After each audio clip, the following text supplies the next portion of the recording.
카리브해 한복판에서 지금 이 시간에도 미국 전투함들이 한 나라를 포위하고 있습니다. 핵잠수함, 미사일 순양함, 상륙함까지 동원된 이 작전은 21세기 들어 서반구에서 가장 큰 규모의 군사작전이거든요. 목표는 단 하나, 베네수엘라의 독재자 니콜라스 마두로입니다. 그리고 그의 목에는 역사상 최고액인 5천만 달러의 현상금이 걸려있죠. 이건 오사마 빈 라덴과 사담 후세인을 합친 것과 맞먹는 겁니다. 자, 이 긴박한 상황이 어떻게 만들어졌는지 한번 살펴보겠습니다.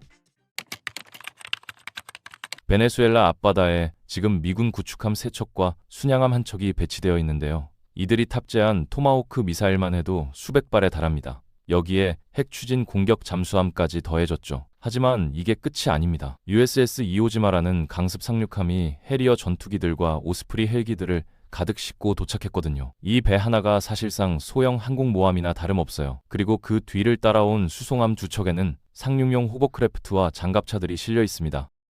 제22 해병원 정대 소속 병력만 2,500명이 넘고 함대 전체 인원을 합치면 4,500명이 넘습니다. 푸에르토리코 기지에는 F-35 스텔스 전투기 10대 이상이 긴급 배치됐고요.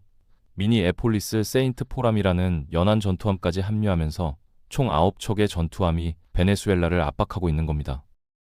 트럼프 행정부는 이게 마약 단속 작전이라고 말하지만 누가 봐도 말이 안 되죠. 마약 밀수선 잡으려고 핵잠수함이랑 토마호크 미사일이 필요한가요?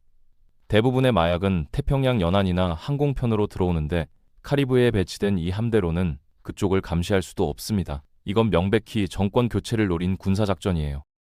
실제로 이 함대가 모이기 몇 주 전 미국 정부는 마두로에게 걸린 현상금을 2,500만 달러에서 5천만 달러로 2배나 올렸거든요. 오사마 빈 라덴, 사담 후세인, 아이시스 지도자 알바그다디의 현상금이 각각 2,500만 달러였다는 걸 생각하면 이게 얼마나 큰 금액인지 알 수 있죠. 마두로는 이 3명 중 2명을 합친 것과 같은 목이 된 겁니다. 그런데 마두로만 타겟이 아닙니다. 베네수엘라 내무장관 디오스다도 카베요에게도 2,500만 달러가 걸렸고요. 국방장관 블라디미르 파드리노 로페스에게는 1,500만 달러, 산업장관에게는 1,000만 달러가 걸렸습니다. 이 4명의 목값을 합치면 1억 달러예요. 미국이 베네수엘라 정권 전체를 제거하려는 의지를 보여주는 거죠. 지난 7월에 트럼프가 서명한 비밀 지시서가 있는데요. 이게 라틴 아메리카의 마약 카르텔을 테러 조직으로 지정해서 미군이 이들에 대해 군사력을 사용할 수 있게 만들었습니다. 트레나과라는 베네수엘라의 악명 높은 범죄 조직이 여기 포함됐고요. 트럼프 행정부는 마두로와 그 측근들이 태양의 카르텔이라는 마약 조직을 운영하면서 트레나과라와 멕시코 시나로아 카르텔을 지원한다고 주장합니다. 그래서 태양의 카르텔도 테러 조직으로 지정했고 마두로를 마약 테러리스트로 낙인 찍었죠. 근데 태양의 카르텔을 둘러싼 논란이 엄청 많습니다. 실제로 존재하는지조차 의견이 갈리거든요. 마두로는 그런 조직 자체가 없다고 부인하고요. 콜롬비아의 좌파 대통령 구스타보 페트로도 이게 베네수엘라 정권 전복을 정당화하기 위한 프로파간다라고 비판했습니다. 심지어 미국 내부 보고서들도 트럼프 행정부의 주장과 맞지 않는 부분이 많아요. 5월에 기밀 해제된 국가정보위원회 보고서를 보면 마두로 정부가 트레나과라와 협력한다는 증거가 없다는 결론이 나왔거든요. 그런데도 미국은 이미 명분을 만들었고 무력을 배치했습니다. 이제 방아쇠만 당기면 되는 상황이죠. 그리고 9월 2일 첫 총성이 울렸습니다. 베네수엘라를 출발한 배 한 척이 공해상에서 미사일 공격을 받았거든요. 아마도 미군 MQ-9 리퍼 드론이 쏜 것으로 보이는데 배에 타고 있던 베네수엘라인 11명 전원이 사망했습니다. 미국 정부는 나중에 그 배가 대량의 마약을 운반하고 있었고 탑승자들이 모두 트레나과라 조직원이었다고 주장했죠. 이전까지 미국이 마약 밀수선을 막을 때는 해안경비대가 가로막아서 배를 납포하고 선원들을 체포하는 방식이었거든요. 내용물도 확인하고 말이죠. 그런데 이번엔 그냥 드론으로 날려버렸습니다. 의심되는 배를 확인도 없이 폭파시킨 건 처음 있는 일이고 베네수엘라 주변의 긴장을 더욱 높였어요.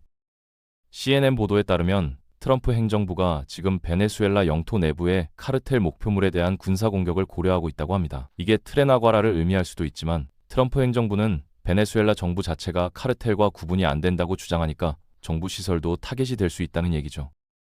마두로 본인도 미군이 자기를 공격하려 한다고 확신하는 것 같습니다. SNS와 연설에서 공포에 떨며 미국의 침공 가능성을 계속 언급하고 있거든요.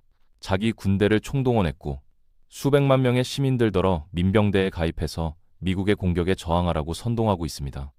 콜롬비아 국경에 15,000명의 병력을 배치했고요. 만약 미국이 공격하면 끝까지 싸우겠다고 맹세했죠. 9월 5일에는 베네수엘라 F-16 전투기 2대가 미군 군함 근처로 날아가서 무력 시위를 했는데 미국은 다음에 또 그러면 격추시킬 수도 있다고 경고했습니다.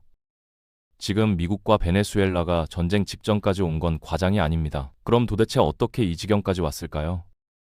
베네수엘라는 사실 에너지 초강대국이 되어야 마땅한 나라입니다. 전 세계에서 가장 많은 석유 매장량을 보유하고 있거든요. 사우디아라비아보다도 많아요. 1970년대까지만 해도 베네수엘라는 석유 덕분에 라틴 아메리카에서 1인당 GDP가 가장 높은 나라였습니다. 엄청난 부를 누렸죠. 문제는 베네수엘라 원유가 무겁고 불순물이 많다는 겁니다. 황 같은 성분이 가득해서 정제하기가 엄청 까다롭거든요. 그래서 베네수엘라는 엑손모빌, 코노코필립스, 쉐브론 같은 외국 석유 회사들을 끌어들였습니다. 이 회사들과 국영 석유회사 PDVSA가 합작 투자 형태로 일했는데요. 수익은 정부 60에 외국 기업 40으로 나눴어요. 미국이 베네수엘라와 지리적으로 가까웠기 때문에 미국 석유 회사들은 텍사스와 루이지애나의 걸프만 지역에 베네수엘라 원유를 정제할 수 있는 고도화된 정유시설들을 대규모로 건설했습니다. 1990년대 후반에는 베네수엘라 석유 수출의 60%에서 70%가 전부 미국으로 향했고요. 베네수엘라 석유가 미국 석유 수입량의 15%를 차지했습니다. 당시 단일 국가로는 최대 규모였어요. 하지만 석유 산업으로 유입되는 막대한 돈이 걷잡을 수 없는 부패와 잘못된 관리로 이어졌습니다.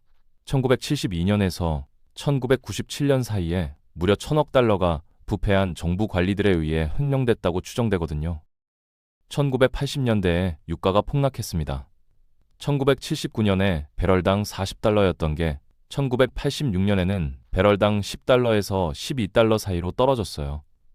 석유에만 의존하던 베네수엘라 경제는 큰 타격을 받았고 1989년에 정부는 IMF의 구제금융을 받아들이면서 가혹한 긴축 조건들을 수용해야 했습니다.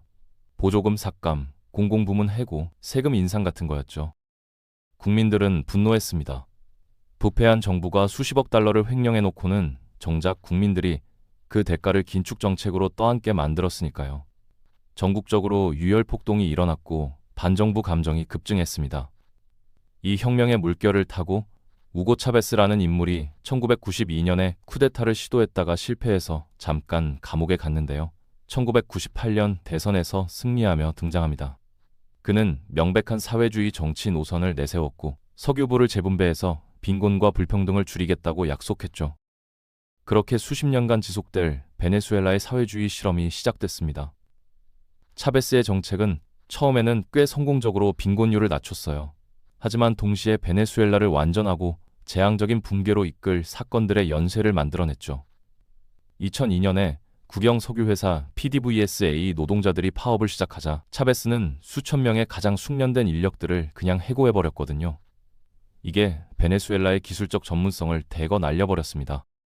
동시에 차베스는 석유 산업을 거의 완전히 국유화하기 시작했습니다. 엑손, 쉐브론, 코노코필립스 같은 외국 회사들이 소유한 자산들을 강제로 압류했거든요. 이게 미국과의 관계를 크게 악화시켰고 외국인 투자를 급감시켰습니다. 거의 동시에 차베스는 쿠바나 니카라과 같은 우호적인 좌파 국가들에게 대폭 할인된 가격으로 베네수엘라 석유를 공급하기 시작했는데 이게 국가의 전략적 석유 비축분을 더욱 고갈시켰어요. 2013년에 차베스가 재임 중 사망하자 그의 오른팔이자 부통령이었던 니콜라스 마두로가 대통령직을 승계했고 이 기회를 이용해 완전한 독재 체제로 급속히 굳혔습니다. 2014년 그가 집권한 지 딱 1년 만에 세계 유가가 다시 폭락했습니다. 배럴당 100달러 이상이었던 게 2016년 초에는 30달러 미만으로 떨어졌거든요. 여전히 석유에 치명적으로 의존하던 베네수엘라 경제는 나락으로 떨어졌죠. 마두로 치하에서 유가가 폭락하자 국가는 더 이상 차베스 시대의 사치스러운 지출을 감당할 수 없게 됐습니다. 서비스와 일자리가 대폭 삭감되고 인플레이션이 치솟자 전국에서 시위와 폭동이 터져나왔는데 마두로는 폭력과 단속으로 대응하면서 인기가 급락했어요. 2015년에 오바마 행정부는 베네수엘라를 국가안보 위협으로 선언하고 마두로와 정부 관리들에 대한 표적 제재를 승인했습니다.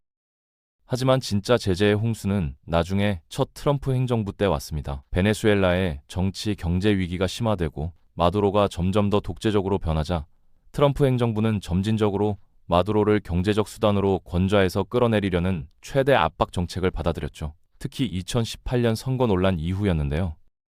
그해 마두로는 6년 임기의 두 번째 대통령직 재선에 성공했다고 주장했는데 이 선거는 광범위한 부정, 주요 야당 후보들의 출마 금지, 바닥을 친 투표율, 사기 의혹으로 얼룩졌습니다. 마두로와 맞붙었던 모든 정치 반대파들이 2018년 선거 결과를 인정하지 않았고요. 미국, 호주, 미주기구, EU도 마찬가지였습니다. 동시에 쿠바, 니카라과, 러시아, 중국, 북한, 이란 같은 마두로의 국제적 동맹국들은 그를 지지하고 결과를 인정하기로 했는데 이게 베네수엘라를 21세기 신냉전의 충돌 지점으로 만들었죠. 트럼프 첫 행정부는 선거 결과를 인정하지 않았고 2019년 1월 마두로의 두 번째 임기가 시작되자 그를 불법 찬탈자로 선언했습니다. 대신 야당이 장악한 국회의장 후안 과이도를 베네수엘라의 임시 대통령으로 인정했고요. 베네수엘라와 남아있던 외교 관계를 단절했으며 베네수엘라 외교관들을 워싱턴에서 추방했습니다. 수십 년간 이어진 관계가 완전히 깨진 거죠. 게다가 트럼프는 미국을 이끌고 베네수엘라에 엄청난 규모의 새로운 제재들을 쏟아부었습니다. 마두로의 제거를 유도하기 위해 설계된 거였어요. 베네수엘라가 미국 금융 시스템에 남아있던 접근권이 완전히 차단됐고 이게 차입과 부채 재융자를 훨씬 어렵게 만들었습니다. 다른 제재들은 베네수엘라 석유 산업을 완전히 무너뜨리려는 목표였는데요. 미국 기업들은 베네수엘라 석유 구매가 완전히 금지됐고요. 추가 제재들은 베네수엘라 석유를 제3국으로 운송하는 업체들까지 겨냥했습니다. 이게 베네수엘라가 수십 년간 사용해온 미국 걸프만 지역의 고도화 정유시설 접근을 차단했고 더 나아가 베네수엘라로 예비 부품과 화학물질이 들어가는 것까지 막아서 자체 정유시설 유지도 못하게 했죠. 차베스 시절에 해고된 숙련 석유 노동자들의 두뇌 유출과 수십 년간의 잘못된 관리, 투자 부족, 부패와 결합되면서 제재는 베네수엘라의 석유 생산을 완전히 붕괴시키는 데 일조했습니다. 그와 함께 베네수엘라 경제도 무너졌죠. 2015년 이후 제재가 효과를 발휘하기 시작하면서 베네수엘라 석유 생산량은 절벽에서 떨어지기 시작했고요. 현재 베네수엘라는 2차 세계대전 당시보다도 적은 석유를 생산하고 있습니다. 2014년에서 2021년 사이 마두로 정부 치하에서 베네수엘라 경제는 믿기 힘들 정도로 4분의 3이나 축소됐습니다. 현대사에서 목격된 가장 재앙적인 경제 붕괴 중 하나예요. 초인플레이션이 발생해서 2018년에는 물가 상승률이 무려 13만 %까지 치솟았고 베네수엘라 화폐는 거의 휴지가 됐습니다. 2022년 말까지 베네수엘라 인구의 절반 이상이 빈곤 속에 살게 됐죠. 2014년 이후 약 800만 명의 베네수엘라 난민들이 전 세계로 도망친 것으로 추정되는데 많은 이들이 북쪽 미국 남부 국경을 향했습니다.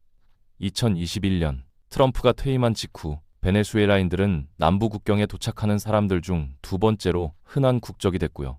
2023년까지 미국에 거주하는 미등록 베네수엘라 이민자 수는 2019년 대비 거의 10배 증가했습니다. 약 6만 4천 명에서 약 65만 명으로요.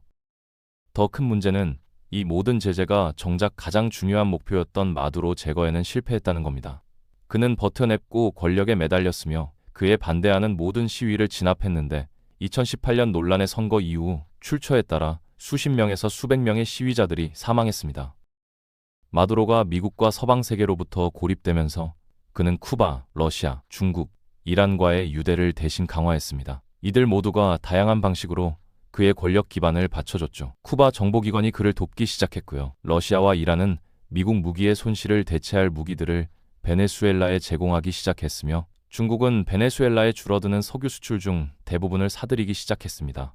이 모든 게 본질적으로 베네수엘라를 지정학적 관점에서 서반구의 두 번째로 큰 쿠바로 만들었어요. 그리고 트럼프 임기들 사이에도 마두로는 미국 정부를 계속 화나게 만드는 일들을 했습니다. 바이든 행정부는 처음에 트럼프의 최대 압박 정책을 완화하려 했어요. 2023년 말에 바이든은 베네수엘라인들에게 6개월 동안 석유 수출 재개 능력을 부여했는데요. 마두로가 2024년에 자유롭고 공정한 대통령 선거를 실시하겠다는 약속의 대가였습니다.